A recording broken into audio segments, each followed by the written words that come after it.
Ndabahaye ikaze muri kino kiganiro Dia Sheikh niyo nizigiye, ndabashimiye kuba muri ko muragikurikirana kandi Imana ndizeye neza ko iza kuvugana namwe, iza kugira icibagaburiye, icigaburiye ubuzima bwanyu bw'impwemu. Muri kino kiganiro rero tuza kuraba ukuntu Satani akora kugira ngo yifatire ubuzima bw'ibihugu canke ubuzima bw'amahanga n'ababa muri ivyo bihugu canke muri ayo mahanga.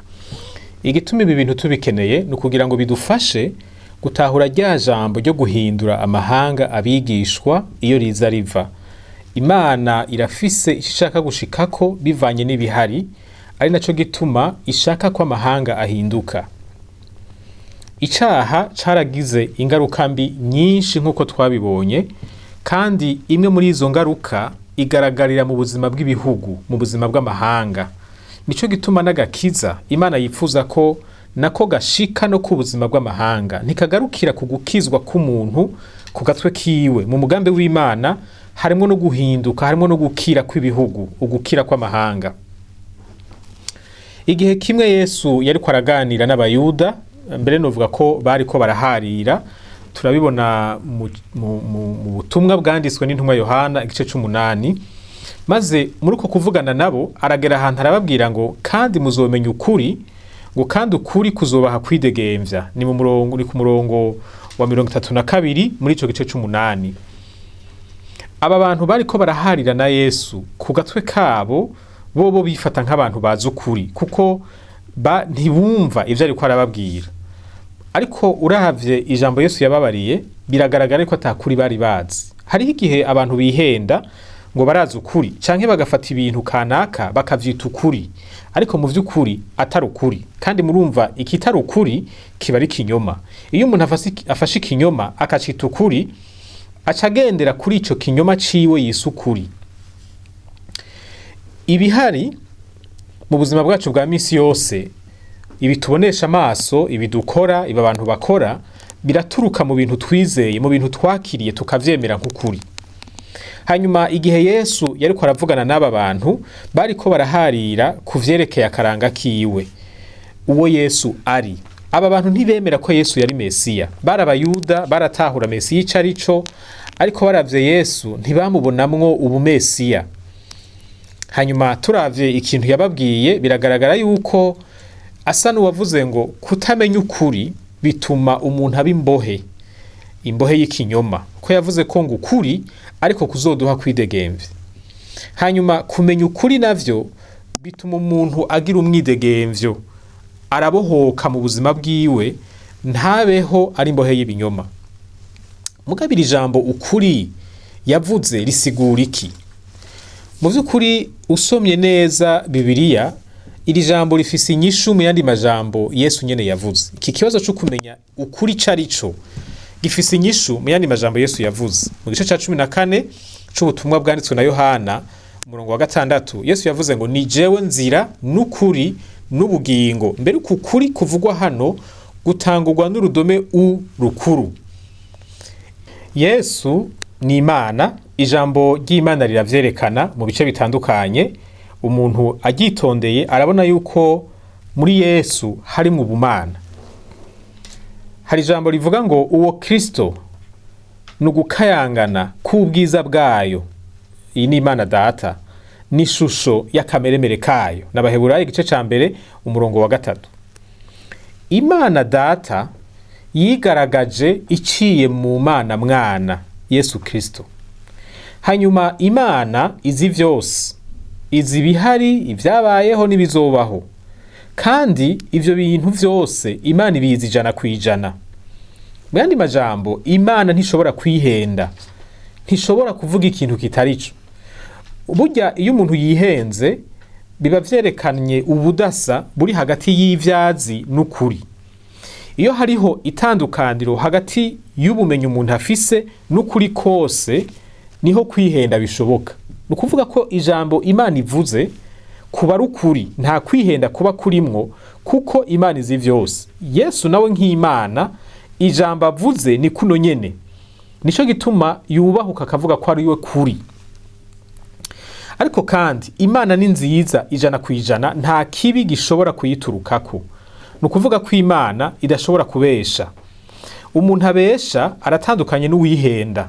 Uwihenda ni uvuga ibintu yibaza ngo ni ukuri, azi ko ari ukuri ariko atari ukuri.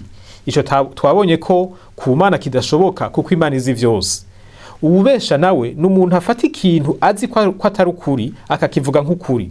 Ubu nawe bisaba ko aba ari umuntu afise umutima wo kubesha abantu. Kubesha ni bibi, Imana ntibishobora. Kuba rero Imana idashobora kwihenda ikaba kandi idashobora kubesha, bisigura yuko ikintu cyose ivuze kuba ari ukuri. Ukuri k'ukuri kuri mu Mana.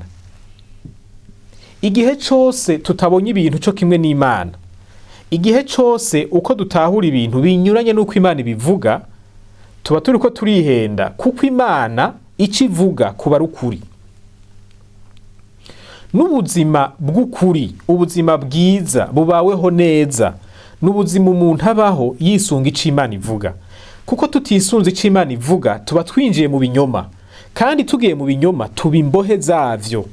Iryo niyo jambo Yesu yariko aravuga ngo nimwamenye ukuri kuzobabohora kubahe kwidegemvya.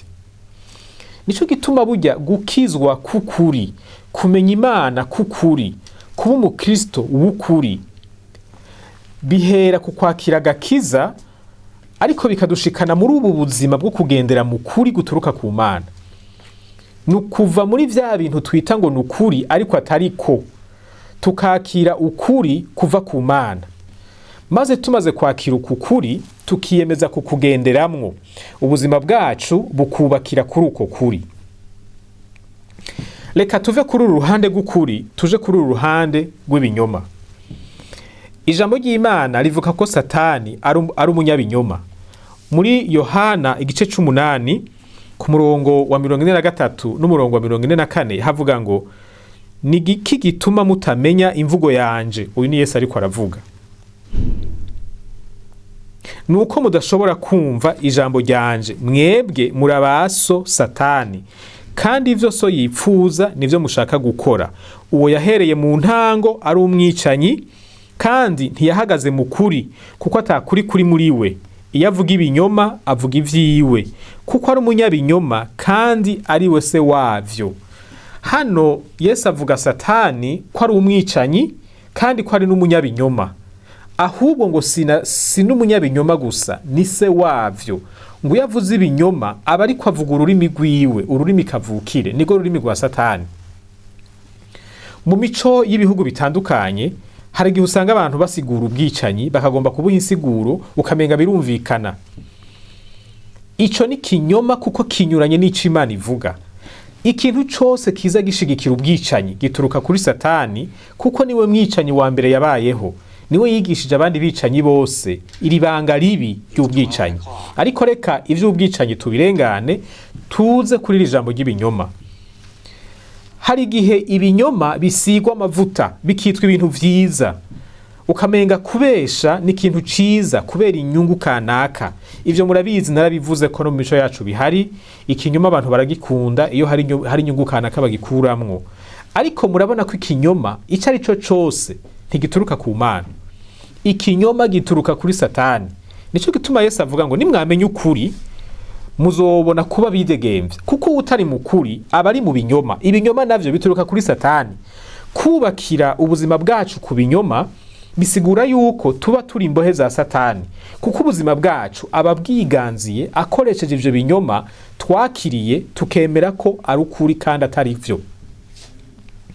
Ukuntu rero Satani akora kugira ngo yifatire ubuzima bw'ibihugu, ubuzima bw'abahanga, ico no kwita stratégie du diable, nuko gukurikira. Satani ntaza agaragara mu buryo bubonekera amaso y'abantu. Satani akorera mu vyo twemera nk'ukuri, muri bimwe nita ivyizegwa ubuzima bwacu bwubakirako. Ibi bintu twemeye ko ari ukuri kandi ari binyoma bituma ubuzima bwacu bubohwa, maze ivyo Satani yari kudukorera tugaheza tukabikoreranira. Aciye mu cizegwa kibi gisuzugura imigwi imwe imwe y'abarundi, yarashoboye kudushikana mu bikorwa vy'ubwicanyi buteye isoni bwakorewe abantu bo muri iyo migwi. Satani niwe mwicanyi, ariko ntashobora kuza ngo afate imipanga yica abantu. akoresha ibinyoma vyiwe. Iyo tuvyakiriye bica vyoroha ko dukoresha na vya bikorwa vyiwe vy'ubwicanyi. Ivyo twemera nk'ukuri nivyo bivamwo ivyo dukora. Iyo twemeye ibinyoma dukora ibikorwa bibi. Iyo ivyo binyoma vyabaye umuco w'igihugu, umuco w'ihanga kanaka, iryo hanga Satani araryifatira akariburabuza ntiritere imbere, kubera vya binyoma vyinjiye mu mico yaryo bica bivamwo ibikorwa bibi biribuza guhaguruka ngo ritere imbere. Ubusuma buva hehe muri kino gihugu? Buva muri vya vyizegwa bibushigikiye. Vyogenda gute ngo abantu ntibibe kandi baremeye yuko igisuma ari gifashwe? Iyo umuntu abona ko ashobora kwiba ntafatwe ntiyumva ko ari umusuma. Nico gituma abantu batamaramara iyo biyivye. Abantu baratanga n'amashikanwa mu bintu biyivye. Nta n'udusoni abantu bagira, kuko uyu muco mubi waramaze kubinjiramwo utuma bakora ibikorwa nka bene ivyo. Abantu boreka gukora ivyaha gute vy'ubusuma kandi baremeye yuko atawutunga ativye? Ico ni kinyoma Satani yatwinjijemwo. Kubera abantu bakunda ubutunzi, iyo bamaze kwemera yuko atamuntu ashobora gutunga ativye, nibisanzwe cyane ko biba. Iyo igihugu kibaye igihugu c'ubusuma, bica bizana vya bindi mutayobewe. Bimwe vyo kudatanga amakori canke gutanga yadakwiriye, bimwe vyo kunyuruza ubutunzi bw'amashirahamwe canke ubutunzi bw'igihugu, vya bindi bizingamika ubutunzi bw'igihugu. Gutyo Satani akaba aracifatiye aciye muri vya vyizegwa yabashizemwo, vya vyizegwa vy'ibinyoma. Ibi bintu Satani abikorera mu bwenge bwacu kugira ngo atwinjizemwo ingeso mbi maze azimize igihugu cacu. Mu vyahishuriwe Yohana igice ca 20 kuva ku murongo wa mbere gushika ku murongo wa 3 niho hari ijambo ryo kuzimiza amahanga, havuga ngo mbona umumarayika amanuka avuye mu ijuru afise urufunguruzo rw'ikuzimu, afise n'ikinyororo mu minwe. Afata ca gisato, nico yanzoka ya mbere, niyo mugwanizi, irindi ni Satani, akiboha ngo kimara imyaka 1000, agikororera ikuzimu, arahadadira, ashirako ikimenyetso kikirumanya kugira ngo nticongere kuzimiza amahanga, gushitsaho iyo myaka 1000 izoshirira. Niyashira gikwiye kubohorwa ngo kimara igihe gito. Kimwe mu bikorwa vya Satani ni ukuzimiza amahanga. Ihanga n'abantu basangiye kahise, basangiye imico, basangiye ururimi, kandi kenshi baba basangiye n'igihugu. Ni kimwe bita nation. Bakagendera musi y'uburongozi bumwe, bakagira leta imwe. Satani afise umugambi wo kuzimiza amahanga biciye mu binyoma yinjiza mu mico y'amahanga, maze bikifatira ubuzima bw'abantu, noneho bigatinda bikinjira no mu nzego ziba ziri muri iryo hanga. Ivyo rero biraheza bikabera iryo hanga umutego, likaba mu binyoma vya Satani, likabaho riboshwe. Yesu nawe aravuga ngo nimwamenye ukuri muzoba abidegemvya. Ibi avuga turashobora kubivuga ku gatwe k'umuntu, tukabivuga ku rugezo rw'imiryango, tukanabivuga ku rugezo rw'igihugu cose. Igihugu kimenya ukuri kiridegemvya, umuryango umenya ukuri uridegemvya, umuntu amenya ukuri abaho ubuzima yidegemvya, ntagendera mu binyoma vya Satani. Nashaka ngutera intege we wumviriza ano majambo. Iyo turiko turavuga ibi bintu si nkuru tuba twifuza ko umuntu yumva ngo zirengane zigende. Hariho abantu muri kino gihugu bakiboshwe na Satani kubw'ibinyoma bemeye, bakiriye nk'ukuri. Kandi Yesu yarapfuye, yaratanze ikiguzi c'agakiza. Aripfuza yuko umuntu wese abohoka akava munsi y'ububasha bw'ibinyoma vya Satani akidegemvya. Ni jewe na wewe dutegereza gufasha abandi kwigobotora imigozi y'ibinyoma Satani yababohesheje. Ariko kandi ni jewe na wewe dutegereza gufasha igihugu cacu, ihanga ryacu, kuva mu binyoma vyariboshe, vyaribujije gushika ku ntambwe ishimishije, gushika uyu munsi igihugu cacu cama kiriko kiragwa mu matati adahera. Abantu bakankana, abantu bakicana, abantu bakarabana ribi, abantu bagati igihugu bakomoka, kubera hari ibinyoma biba biriko biravyara ibikorwa bibi, maze bikaburagiza igihugu ntigishike ku rugezo rw'iterambere cari gishoboye gushikako. Ndashaka mbashimire kuba mwankurikiranye, ndanabasabira ngo mugire umwete wo gushira mu ngiro ano majambo, muba babohotse, muba bidegemvya, kandi mufashe n'abandi kwidegemvya. Dufashe n'igihugu cacu kugendera mu kuri kw'ijambo ry'Imana, cidegemvye, cigobotore, ubuzima bwubakiye ku binyoma bituruka kuri Satani. Imana ibahezagire.